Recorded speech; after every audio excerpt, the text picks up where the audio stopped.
सभी को जय हिंद। मेरा नाम है कर्नल अमरदीप और मैं हूं सेंट जोसेफ स्कूल चुटमलपुर, जिसको सेंट जोसेफ सहारनपुर कहते हैं। और मेरे साथ में हैं स्कूल के जो चेयरमैन सर हैं, शशि राणा जी। मेरे बाएं बैठी हैं कैप्टन निशा, जो कि एक एक्स आर्मी ऑफिसर हैं और बहुत एक्सपीरियंस स्कूल एडमिनिस्ट्रेटर हैं। उनके साथ में बैठे हैं मिस्टर मुकेश, जो कि स्कूल के डायरेक्टर हैं, एंड क्रिस्टोफर सर हैं स्कूल के प्रिंसिपल। हम यहाँ पर एक बहुत विशेष ओकेजन पर आए हैं कि बहुत लोग कहते हैं कि एक बहुत छोटी जगह, जो कि नॉन डिस्ट्रिक्ट जगह कहा जाता है, जिसका नक्शे में कोई गूगल लोकेशन नहीं है, वहाँ पर क्या हम एक सेंटर फॉर एक्सेलेंस स्थापित कर सकते हैं। तो सेंटर फॉर एक्सेलेंस स्थापित करने में दो चीज़ें लगती है, इंफ्रास्ट्रक्चर चाहिए और एक एकेडमिक लेयर चाहिए, टीम चाहिए जो कि वो कंटेंट डिलीवर करने के लिए तैयार हो। हम जिस बैकग्राउंड से आते हैं, हम इतना इंफ्रास्ट्रक्चर नहीं कर सकते। शिशिर जी का बड़प्पन है, उन्होंने कहा टीम मैं लेके आऊँगा, आप मेरे पास प्रोग्राम लेके आइए, हम लोकल बच्चों के लिए एक ऐसा सेंटर फॉर एक्सीलेंस तैयार करेंगे कि पहली से लेकर 12वीं तक बच्चे को यहाँ से जाना नहीं पड़ेगा। और जब 12वीं के बाद हमारे स्कूल से जाता है तो बच्चा मल्टीपल करियर के लिए तैयार होकर जाएगा। कहने में बहुत आसान लगता है। आप सब जब हम बात करते हैं पेरेंट्स से, तो दिल्ली है, जयपुर है, चंडीगढ़ है, कोटा है, देहरादून है, इस प्रकार की जगह पर लोग करियर की तलाश में भागते हैं। उसका कारण क्या है कि बहुत ज़्यादा कंपटीशन है हर एक क्षेत्र में। अगर हम यहीं पर एक ही जगह पर केवल डिफेंस इंस्टीट्यूट शुरू ना करें, management, law, junior civil services, engineering, NEET, जो कि आम व्यक्ति यदि आप बाहर जाएंगे स्कूल से, वो सोच नहीं सकता कि इतना कुछ हम यहाँ पर कर सकते हैं। तो जो मैंने कहा, दो चीज़ें चाहिए थी, जो इंफ्रास्ट्रक्चर और स्कूल की जो टीम है वो ऑलरेडी मौजूद है, एक हमारी लेयर ऐड हो जाएगी।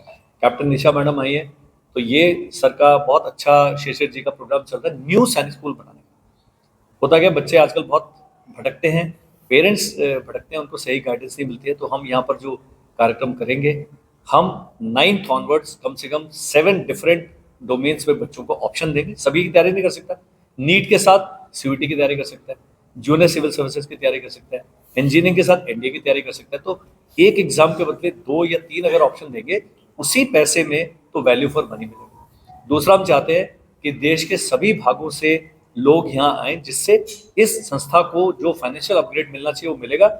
संस्था को बाहर से पैसे से फाइनेंशियल अपग्रेड मिलेगा, तो जो लोकल स्टूडेंट है उसको हम बहुत लो टिकट में, कम बजट में वही सुविधाएं प्रदान कर सकते हैं। तो किसी स्कूल के वहाँ होने से जो लोकल व्यक्ति को है बहुत अपग्रेड मिलेगा और पेरेंट्स को वन स्टॉप सोल्यूशन मिलेगा।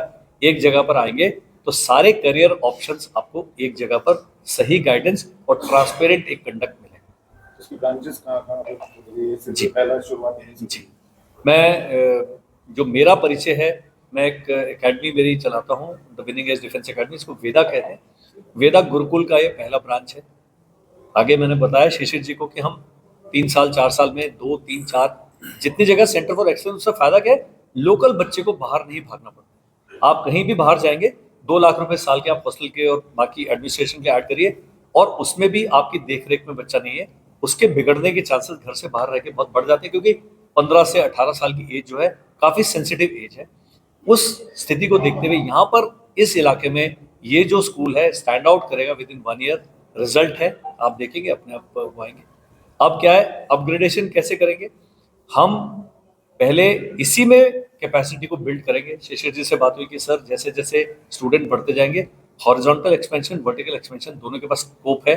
आप लोगों का सपोर्ट मिलेगा, अच्छा फुटफॉल मिलेगा, तो बहुत कम पैसे में, बहुत कम खर्च में एक quality education, quality mentoring student यहीं के ही प्राप्त कर सकते हैं। सर, इस क्षेत्र में जो मध्यम वर्गीय परिवार से बच्चे हैं और जो गरीब परिवार से बच्चे हैं जी, तो वो इस स्कूल से कैसे जुड़ सकते हैं? जी, अब हम क्या है कि मेरी जो यहाँ की टीम से बात हुई है, एक हम कॉम्पिटिटिव वो लेके आएंगे, एज लेके आएंगे यहाँ पर। जैसे मान लीजिए 100 बच्चे आए कंपटीशन में और उसमें 10 बच्चों ने 85% से ऊपर स्कोर किया और वो असमर्थ उसमें है, सर्वहारा वर्ग से आते हैं, पैसे नहीं है। अगर मेरा 25 का बैच बना है तो मुझे 10 बच्चे एक्स्ट्रा बिठाने में बिल्कुल फ्री में, कोई वो नहीं है। बाहर से एक बच्चा है जिसने मेरे को 3 लाख रुपए फीस दी, जिसके मैं कोचिंग की 60,000 70,000 रुपये चार्ज कर रहा हूँ, तो लोकल को मैं 15,000 में उसी बैच में बिठा सकता हूँ। तो लोकल व्यक्ति को क्या लाभ हुआ, वही टीचर, वही कंटेंट, वही क्वालिटी, लेकिन मेरे लिए जो फी बैठ है वो बाहर के मुकाबले बहुत कम है। तो ये इससे लोकल व्यक्ति को लाभ होगा। और जो बहुत गरीब है, तो 2 चीज़ हम कॉमन नहीं कर सकते। अगर आप गरीब हैं तो फिर बच्चा समर्थ होना चाहिए, पढ़ने में होना चाहिए। बच्चा भी बिगड़ा हुआ, पैसे भी नहीं है, तो इसमें हम जो बाकी बैच है उसका भी स्टैंडर्ड खराब कर लेंगे। तो ये सारी ऑप्शंस डे 1 से हम ओपन रखेंगे। अगर मेरे पास 11 बच्चे बैठे हैं, मैंने बोला सर को कि सर जो इधर के आपके चुनिंदा लोग हैं जिनको आपको लगता है गांव से आएंगे, जो शहर के बड़े लोग हैं, जो यहाँ के इन्फ्लुएंशियल लोग हैं, वो कहेंगे सर 2 बच्चे हैं, उनको यदि आपका आशीर्वाद प्राप्त हो तो कुछ का कुछ कर सकते हैं। तो ऐसे हम मीडिया से भी रिक्वेस्ट करेंगे कि ऐसे बच्चों को कब से शुरुआत कर रहे हैं? जी, नेक्स्ट एकेडमिक सेशन 1 अप्रैल से ये सारे प्रोग्राम्स है। पूरी मेरी टीम आई है, आज 12-15 लोगों की टीम आई है। CUT क्लैट के लिए आई है, जूनियर सिविल सर्विसेज के लिए आए, नीट जेई के लिए मुकेश सर की टीम है, द मास्टर्स क्लास, जो कि सुपर 30 ये जो है उनके सर उसमें काम कर रहे हैं वो लोग। तो नीट जेई है। उसके अलावा रह जाता है जी NDA, तो वो मेरा एक्सपर्टीज़ है। और हम बच्चे को सैनिक स्कूल भेजेंगे यहाँ से, यूपी के अंदर जो सैनिक स्कूल है वहाँ भेजेंगे यहाँ से, तो वो एक एक्सपर्ट गाइडेंस देंगे। क्योंकि मेरा जो सिलेक्शन रेट है मेरे अकेडमी का, हर साल 1000 में से 300 बच्चे फाइनली सैनिक स्कूल में पहुँच जाते हैं।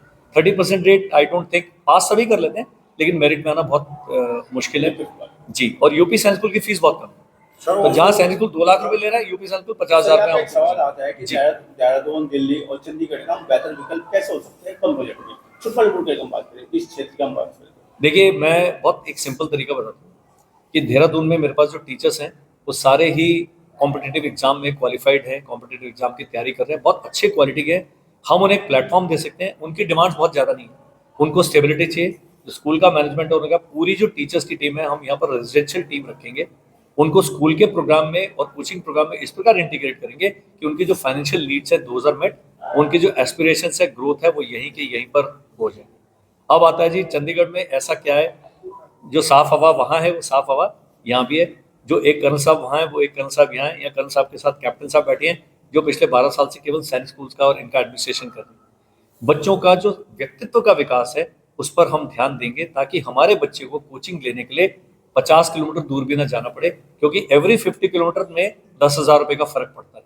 आप 100 किलोमीटर जाएंगे वो 20,000 रुपये महीने पड़ेगा, 50 में जाएंगे 10,000 रुपये मिलेगा। यहाँ पर अगर 3,000 रुपये महीना में अगर कोई बच्चा पढ़ रहा है, तो मुझे लगता है कि एक बहुत बड़ा एक चेंज आने वाले दिनों में हम इसी जगह पर देखेंगे। सर, सवाल ये उठता है कि आप किसी महत्वपूर्ण टारगेट को लेकर आप चल रहे हैं कि हमें इस समय में इतना यहाँ से कवर करना है, या इस समय में यहाँ से इतनी प्रतियोगिता करनी है, या इस समय में यहाँ से इतने प्रतिभाओं को बाहर निकालना है? जी, मैं एक 2 चीज़ों पर बात करेंगे। एक होता है इक्वालिटी ऑफ अपॉर्चुनिटी और एक होता है इक्वालिटी ऑफ आउटकम। आप कहेंगे जी 100 बच्चे यहाँ से जाने चाहिए, वो हम गारंटी नहीं देंगे, लेकिन 100 बच्चों को वही सुविधाएं मिलनी चाहिए जो देहरादून में किसी बच्चे को मिल रहा है, वो गारंटी। तो इक्वालिटी ऑफ अपॉर्चुनिटी बहुत बड़ी बात है कि सबको समान मौका तो दे। उसके बाद जो निकलेगा ये नहीं कि यहाँ से 100 बच्चे पढ़ेंगे 100 के 100 निकलेंगे, लेकिन यहाँ के वो 10 बच्चे जो देहरादून जाके निकलते अब यहीं से निकलेंगे। तो हम इक्वालिटी ऑफ अपॉर्चुनिटी सबको प्रोवाइड करेंगे, वही जो क्वालिटी, हम क्वालिटी में कमी नहीं आने देंगे। ये डायरेक्टर साहब जो हैं स्कूल के, जो बैठे हैं हमारे साथ में, उन्होंने आश्वस्त किया है कि ना टीचर्स की क्वालिटी पे कमी रहेगी। और मैं फौजी व्यक्ति हूँ, मैंने कहा जी किसी भी काम में हम A- भी नहीं जाएंगे, हम A ग्रेड रहेंगे। अब आता है बच्चों का, ओवरनाइट चेंजेस आप मत एक्सपेक्ट कीजिएगा, ओवरनाइट अपग्रेड अवश्य आप एक्सपेक्ट कीजिएगा कि आज से जो बच्चा मेरे पास आया है, जब उसको जुलाई में आप मिलेंगे 3 महीने में, आप अपने आप बताएंगे इस बच्चे को मैं अप्रैल में देखा था, जुलाई में इसका सब तरफ मेरे को विकास दिखाई दे। स्कूल प्रबंधन समिति के लिए संदेश क्या है मीडिया के माध्यम से? एक होता है कि यहाँ का जो जैसा आसपास का 25-30 किलोमीटर सारा जो ग्रामीण क्षेत्र है, खेती और छोटे छोटे जो उद्योग हैं उन पर है, और सरकारी नौकरियों के प्रति रुझान व्यक्ति का कम है, फौज के प्रति रुझान कम है। लेकिन हर 100 परिवारों में से आपको 10 परिवार से मिल जाएंगे जो कहेंगे कि अगर हमारा दशा में सुधार, पर उनका जमीन भी नहीं, वो कारीगर लगा है, अगर उसका कोई बच्चा अगर किसी गवर्नमेंट जॉब में लग जाता है तो एक परिवार में पूरा परिवर्तन आ जाता है। तो मेरा संदेश ये है कि मीडिया की हमें बहुत सहायता की आवश्यकता पड़ेगी इस बात को लोगों तक पहुंचाने के लिए कि आप एक बार आएं। मैंने शिशिर जी से प्रॉमिस लिया है कि हम किसी को फोर्स नहीं करेंगे, किसी को भ्रमित नहीं करेंगे, लेकिन मैं मीडिया के द्वारा कहना चाहूँगा कि आप एक बारी, मैं करियर सेमिनार करूँगा, बड़ा सेमिनार 4 घंटे का, पूरे पेरेंट्स से बुला के बात करना चाहते हैं, उनकी एस्पिरेशन जानना चाहते हैं, उनकी पेमेंट कैपेसिटी जानना चाहते हैं। एक चीज़ है उसका दाम कम करना है तो नंबर ऑफ क्लाइंट्स बढ़ा दीजिए। एक टीचर है वो कहता है जी मैं एक क्लास के 1000 रुपये चार्ज करूँगा, 2 बच्चे आएंगे तो एक क्लास के 500-500 देंगे, लेकिन अगर 100 बच्चे आएंगे तो 5 रुपये देंगे। इतना ही फर्क पड़ता है बस। तो यदि हम ये कर पाते हैं, जितने ज्यादा बच्चे लाभान्वित होंगे उतना हम उस टीचर्स की एस्पिरेशन को मीट कर पाएंगे और उतने ही कम पैसे में बहुत बड़े एक सेगमेंट को एड्रेस कर पाएंगे।